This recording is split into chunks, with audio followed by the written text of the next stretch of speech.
My first visit took place in 1991, just 20 years ago, a short time after the fall of communism.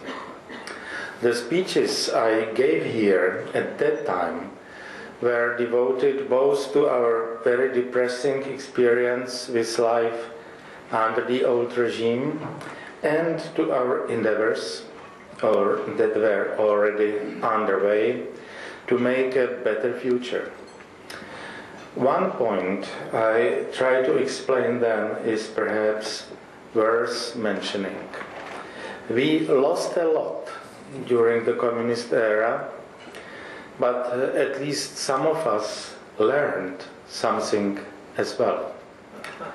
Due to the long decades of communism, freedom is not for us something we take for granted, something we expect to get as a free gift when we are born, something self-evident.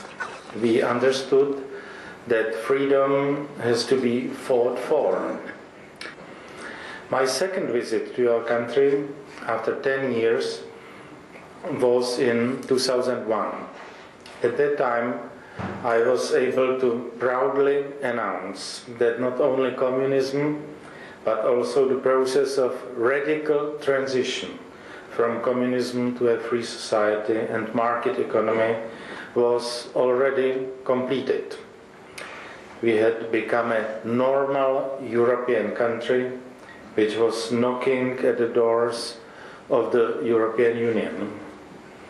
In our communist past, we considered the EU a symbol of democracy and our membership in it the only possible way to go.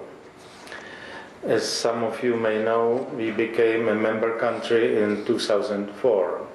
So my third visit takes place in a challenging era, which can be characterized in many ways, but some of the characteristics are the following.